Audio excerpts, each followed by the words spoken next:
Muy buenas noches, yo soy Memo Flores, hoy es 24 de abril y esto es Noticias a Tiempo. En medio del intervencionismo por parte del gobierno de Estados Unidos, esto al difundir imágenes comerciales o comerciales de su administración en horario estelar en diversas cadenas de televisión aquí en México, advirtiendo a los migrantes que no se debe de intentar ingresar a su territorio de manera ilegal, porque de así intentarlo serán detenidos y encarcelados. La presidenta de México lo había advertido. Enviaría una propuesta de reforma a la Cámara de Senadores y a la Cámara de Diputados para prohibir que gobiernos extranjeros puedan intervenir de tal manera. Que gobiernos extranjeros puedan hacer propaganda política, ideológica en nuestro país, pues todavía más fuerte. Entonces, ellos pueden hacerlo en los Estados Unidos. Hasta ahora no hay ninguna ley porque se retiró ese artículo de la ley de telecomunicaciones. Pero lo que envió la presidenta no fue una simple reforma. Fue toda una ley en materia de telecomunicaciones y radiodifusión que regula temas como la entrega de concesiones. También regula el espectro radioeléctrico en el país. Y también, como ella lo pedía, la difusión de propaganda política e ideológica extranjera en México. El que se dejó caer con argumentos en contra de esta reforma, ¿sí?, de esta nueva ley, fue Ricardo Anaya. El senador panista, coordinador de los senadores del PAN, detalló que existen 3 cuestiones en específico que calificó de inaceptables. Y es más, calificó a los senadores y senadoras de Morena de cínicos. Lo que él menciona es que, primero, sobre el artículo que dijo la presidenta que borraron los gobiernos anteriores, que prohibía la contratación de publicidad extranjera, literalmente el senador dijo que ese artículo no existía. Ese artículo que dicen que se borró, es más, les dono mi tiempo. ¿Quién de aquí nos lee el famoso artículo que estaba vigente desde 1960 y que los malos gobiernos de antes borraron? ¿Alguien léalo? ¿Nadie? ¿Dónde está el artículo? Porque todas lo han estado repite y repite, incluyendo la presidenta. Es que borraron un artículo. ¿Cuál artículo? ¿Saben por qué no lo van a encontrar? Porque no existe.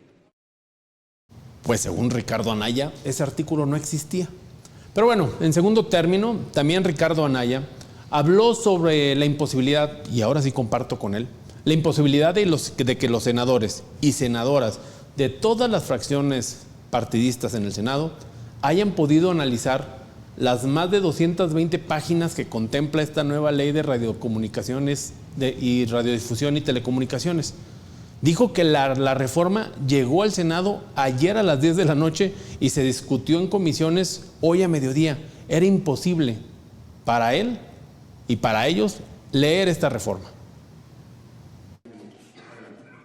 Con su permiso, presidente, increíble que no quieran ni siquiera escuchar a la senadora. De veras, compañeras y compañeros, que ahora sí rebasaron todos los límites. O sea, ya perdieron la vergüenza. Esta sesión es el cinismo en su máxima expresión. Este dictamen, estamos hablando de 226 páginas, 283 artículos, se publicó ayer a las 10 de la noche. Ni siquiera lo han leído. O alguien aquí nos va a venir a contar que no durmieron, que toda la noche lo estuvieron estudiando, que lo comprendieron, que lo analizaron. Pues claro que no. Vienen a levantar la mano y a votar lo que les instruyen cuando ni siquiera han leído estas 226. A ver, ¿de qué era necesario una reforma para regular la contratación de publicidad por parte de gobiernos extranjeros? Claro que sí. Con esta reforma se buscaba evitar la difusión de spots tan denigrantes como el antimigrante que difundió el gobierno de Estados Unidos en medios de comunicación mexicana. Al respecto, todos podemos estar de acuerdo. Pero de eso a una reforma completa, una ley completa, una nueva ley completa de telecomunicaciones que busca, entre otras cosas, bloquear las plataformas digitales, la pregunta es, ¿qué tiene que ver una cosa con la otra? ¿Por qué? Porque la nueva ley contempla un aspecto muy particular que pudiera tener una gran afectación para el tema de la libertad de expresión y de prensa, principalmente en plataformas digitales. El artículo 109 de esta nueva reforma literalmente contempla el bloqueo de plataformas digitales.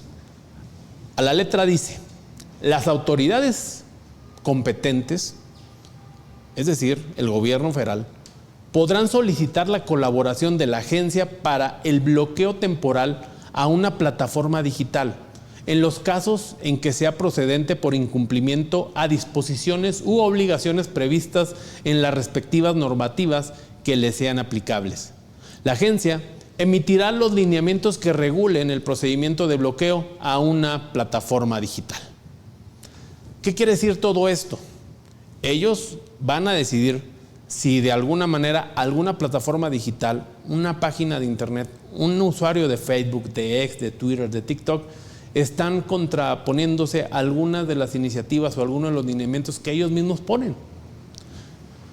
Finalmente, Ricardo Anaya habló de la adicción del poder y de cómo esta ley da atribuciones amplísimas a una sola persona, a la Agencia de Transformación Digital, que aglutina ahora entre muchas de sus funciones a funciones que antes tenía la Secretaría de Gobernación, la Secretaría de Comunicaciones y el desaparecido Instituto Federal de Telecomunicaciones.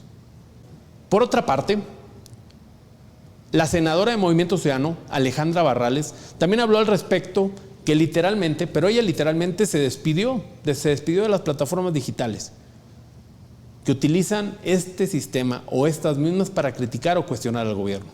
Muchas gracias. Muy buenos días, senadoras, senadores. Y de manera muy particular quiero saludar y destacar la importancia de la presencia de quienes nos siguen por los diferentes medios de comunicación, redes sociales, porque no tenemos la certeza de que de aquí en adelante, después de que se apruebe esta ley, lo puedan seguir haciendo con toda libertad. Al respecto de esta nueva ley de telecomunicaciones que permite el bloqueo de plataformas digitales, igual la contratación de publicidad por parte de gobiernos extranjeros, habló Gerardo Fernández Noroña, el presidente del Senado, el ahora morenista, antes petista.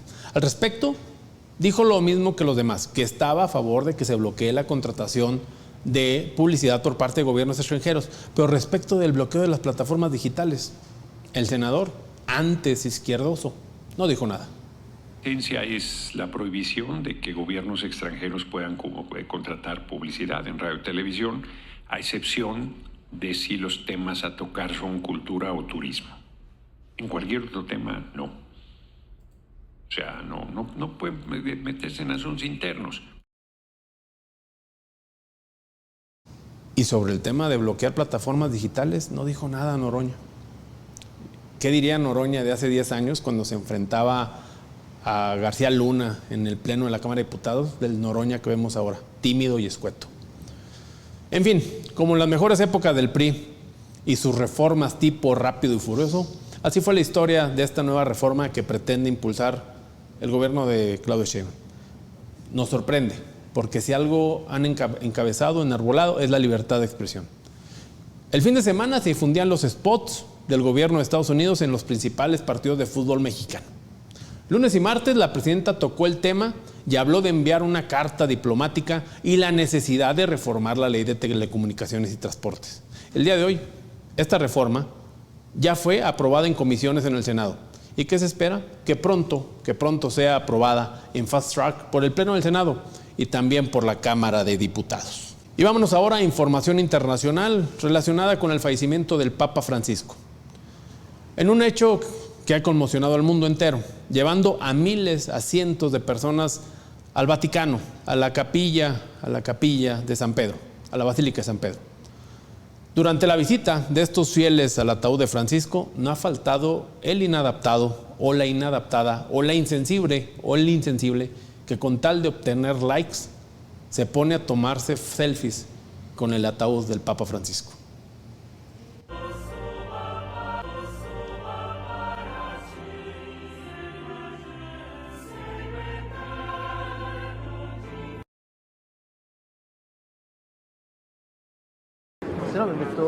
It's a small window that people have to pay their respects, though the Pope's body will continue to lie in state here right until his funeral on Saturday morning.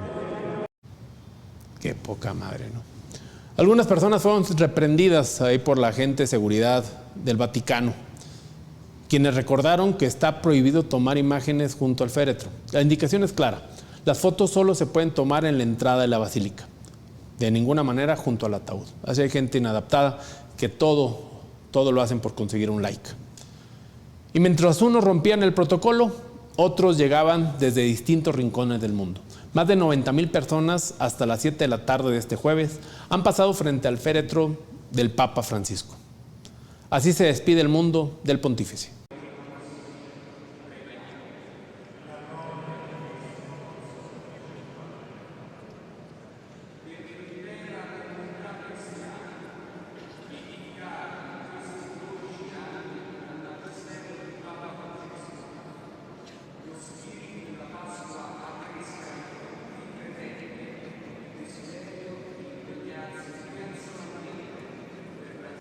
Ante el gran tumulto de personas, el Vaticano tuvo que ampliar el horario, porque solo entre las 12 y las 5 de mediodía de la mañana, 13,000 personas pasaron frente al féretro del Papa Francisco.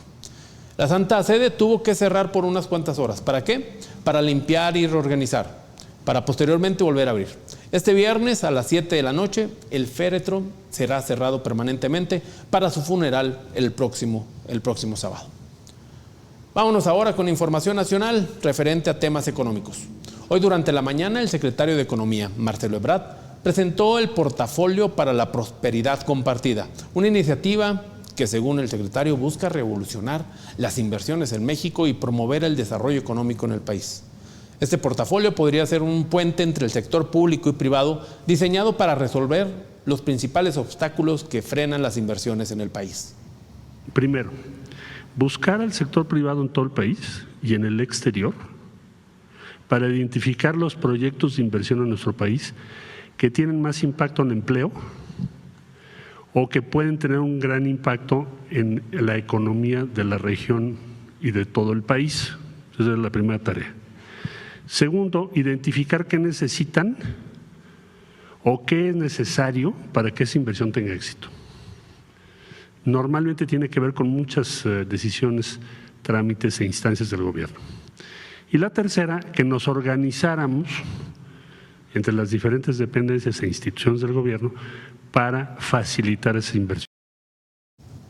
Son casi 2,000 proyectos registrados en las 32 entidades del país, proyectos de inversión. Pero los estados que más destacan que podrán recibir estos montos de inversión son Baja California, Nuevo León, Sonora, Tamaulipas y Chihuahua.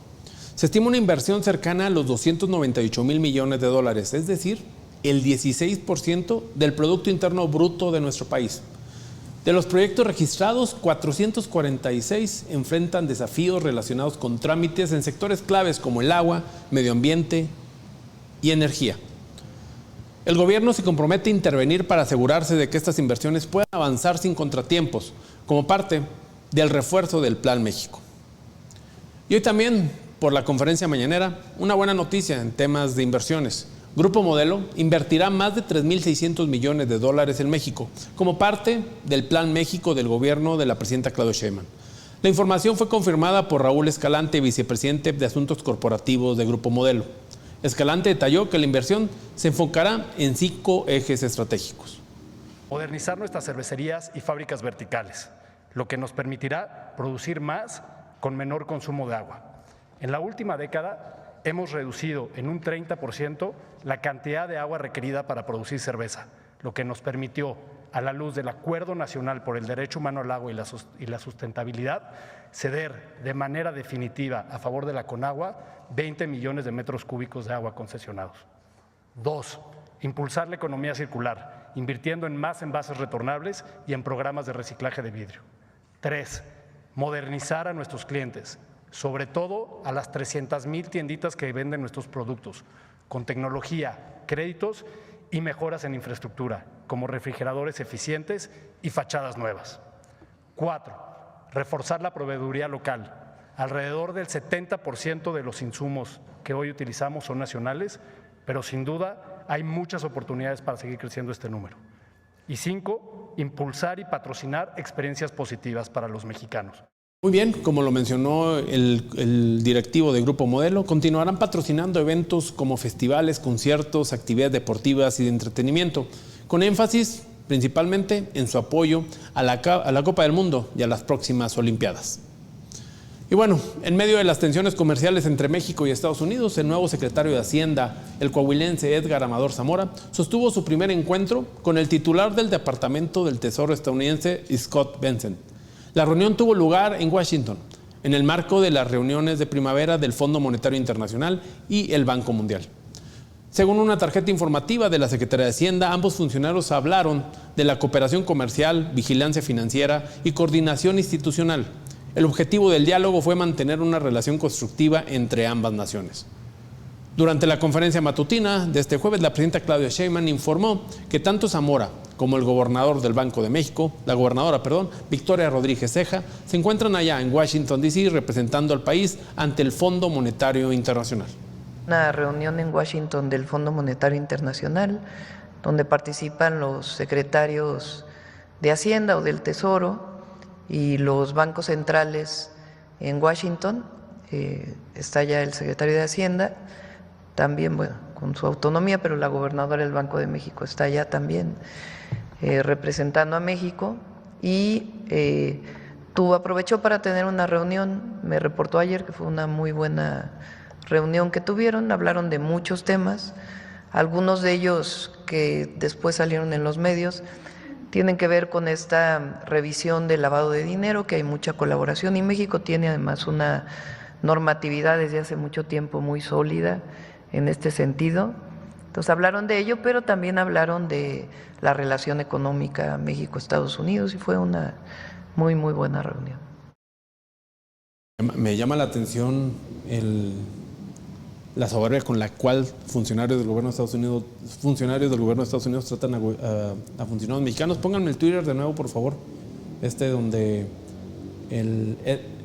Donde Scott se reúne con Edgar Amador, Scott Bessent. Ahí menciona: en mi reunión con el secretario Edgar Amador Zamora de México, alerté al ministro a mantener un impulso positivo en la implementación de reformas importantes para interrumpir el financiamiento de los cárteles. O sea, le dio una palmadita así como que échenle ganas.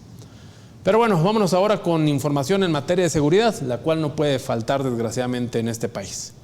Michoacán, Guanajuato y Jalisco vivieron horas de terror. Bloqueos, incendios, explosivos y el fallecimiento de 2 policías. El secretario de Seguridad Pública, Omar García Harfuch, confirmó que los hechos violentos registrados ayer fueron resultados de un enfrentamiento directo entre 2 grupos delictivos. El conflicto se concentró en 26 municipios de Michoacán, así es, 26 municipios de Michoacán, 2 de Guanajuato y 1 más en Jalisco. Desde sus plataformas sociales, como lo estamos viendo en pantalla, García Harfuch informó que 2 elementos de seguridad pública desgraciadamente fallecieron en los ataques. Las fuerzas federales decomisaron artefactos explosivos y destruyeron minas localizadas en la región. En la conferencia mañanera de este jueves, la presidenta Claudia Sheinbaum confirmó que se trató de un conflicto entre bandas criminales que operan en la zona. No hubo detenciones, fue realmente un conflicto entre 2 grupos. Se dio principalmente en Michoacán y ya se están haciendo pues todas las investigaciones. ¿Se imaginan ustedes no tener agua en sus casas?